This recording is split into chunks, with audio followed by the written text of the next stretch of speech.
In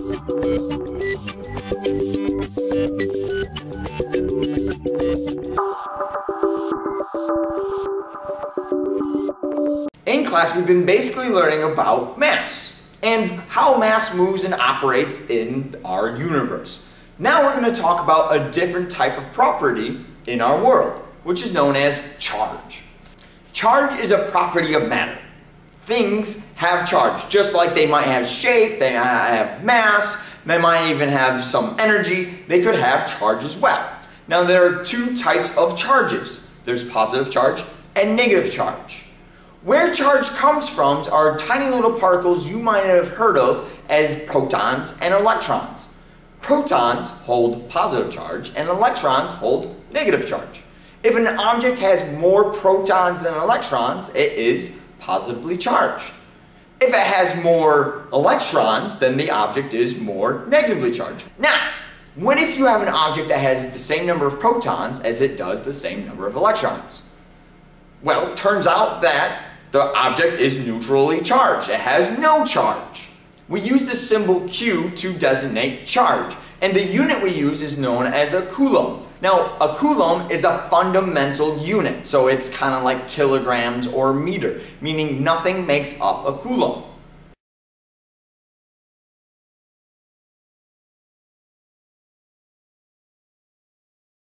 Just like mass and energy, you can't create or destroy charge.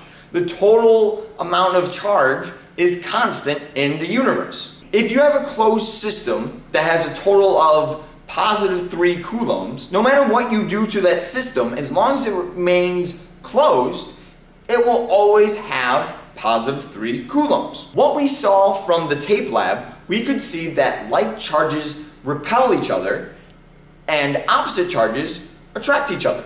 So for instance, if you have two positively charged objects, they're going to repel each other.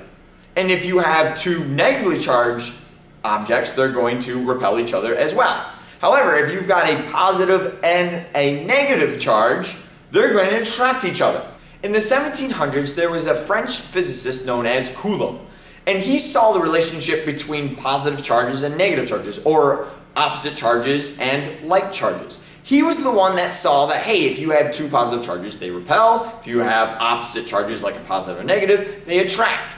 He not only saw that relationship, but he also saw that as they got closer, the stronger the force. Not only was it the closer you were that it got stronger or the further away, this was related by the inverse square law, which we've looked at before. The amount of gravitational force between two objects is related to the inverse square law as well. So if you have a certain amount of force between two objects and you double that distance, you actually decrease the amount of force by 4 times.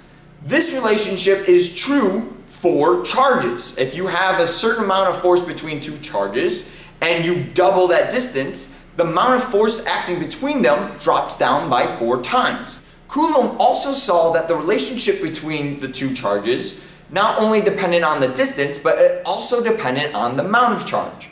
So if an object had more and more charge, then the force between the two charges would be bigger. If you dropped the amount of charge, it would get smaller. If you put this all together, you see a formula very close to that of the law of gravity, or the law of gravitation. Remember, force is a vector, meaning direction matters. So, you might come across a problem that you have to find the force not only in the x direction, but in the y as well. Like your homework. If there's going to be an electrical force, there needs to be at least 2 charges. Just like if there's going to be a gravitational force, there needs to be 2 objects with mass. So the question becomes, if you have 1 charge here, how much force is felt here? Well, the truth is, since there isn't a second charge here at this point P, there is no force. But that doesn't mean that you couldn't feel a force if you did put a charge. As soon as you put a charge at that point, you would feel a force. This is known as a field, meaning there would be an interaction between 2 charges if there was in fact a second charge. An electric field is equal to the amount of force that would be present divided by a charge. So for instance, if you have amount of force between two charges, you can find the field at one point by dividing out that charge. Now the SI units for the electric field is, well, if the electric field is force over charge, it would be a Newton divided by a Coulomb, or a Newton per Coulomb. Just like force is a vector, electric field is a vector as well. So it depends on what charge you place in the field that would either give you a positive force or negative force, depending on your direction. And that is dependent on the field itself. Now, if you take just a positive charge, it will have field lines that spread out from the charge. If you have a negative charge, then the field lines point in. They go inward for a negative charge. Notice, field lines are never perpendicular, and that wouldn't make any sense because if they were perpendicular, that would assume that they're not interacting with each other, which we know charges interact with each other. So you should never ever have an electric field that has perpendicular lines. Now, if you are given a picture of an electric field, how do you know if it's strong or weak depending on just the location? Well, the amount of field lines give you that clue. Meaning, if the field lines are close together, then that means the field is stronger. If you are further away, then the field lines spread out and it gets weaker. This makes sense to Coulomb's law. So just like the amount of force acting on two objects is related by the inverse square law, the further you go out, the force is weaker. So the further you go away from a charge, the field gets weaker. One type of combination of charges is known as a dipole, di meaning two. So if you have a positive charge and negative charge, you'll get something that looks like this. First off, opposite charges attract, so the field lines attract each other. Unlike if you had two positive charges or two negative charges, they would repel. The field lines would go away from each other. For a dipole with a positive charge and a negative charge, they interact with each other, so you can see that they connect. Remember, positive charge field lines point out and negative charge field lines point in. So what if you wanted to take a non-charged object, like me, and you wanted to make it charged? You could do this one of two ways. First way we're going to talk about is charged by conduction, which is essentially through touch. So what I have here is my Van de Graaff generator, which we saw in class this past week. And what it does is it's got a belt, it's got a rubber belt, and it spins, and this spins around, and at the tops and bottoms there's a little comb that literally strips off the electrons. And when it strips off the electrons, they all build up on the top. So when they're all built up on the top, they want to get away from each other because, like we've learned before, the same like charges repel. They do not like each other. So as they're trying to get away from each other, they're going to find any extra room they can. So if I'm touching this and this is moving on, they're going to try to escape through me. But when they do that, they're going to find that, that they're running out of space as well. And then they're going to travel eventually in my hair. And they're going to all build up, and they don't like each other, so they're going to build each other off through my hair. And as you can see, hopefully, that my hair begins to stand up.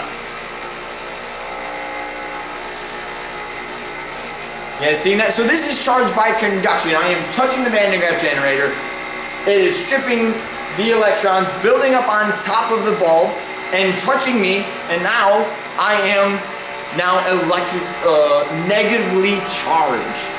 So, one big thing is you never want to do this alone, because if you do it alone, well now if I touch anything, I will become zapped, because my electrons are going to try to get to something that is positive.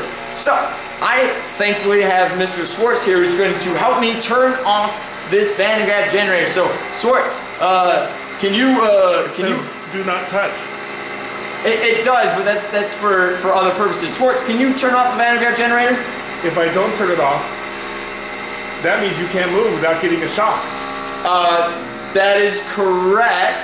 Well, I gotta go. Wait, no, Schwartz, no, Schwartz, no, hey, no, hello, no, oh, no, oh. All right.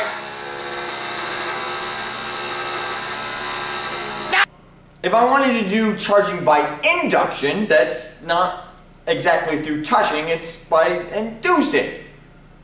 Which we'll get to right now. So, for instance, I got a rod, and I made it positively charged, and there's different ways to do that. So if I had a glass rod and I had some felt, and I rub the electrons onto the felt, that means this is positively charged. This is neutrally charged, and I bring a positively charged rod near here, all of the negative charge will build up on the side. It'll become close because it wants to be with the positive charge.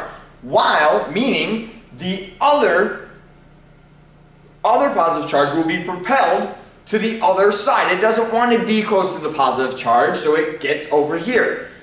Now, if I want to make this all negatively charged, what I would do then is ground this ball. So I have all of the negative charge built up here because it's attracted to the positive charge, and all the other positive charges built up on the other end. If I grounded it, all of the positive charge would then leave the ball, and all the negative charge is still right there. If I took away the rod, now all the remaining electric charge, because there's no positive charge to attract it, would then spread out, and now you have a negatively charged object. And that's through induction.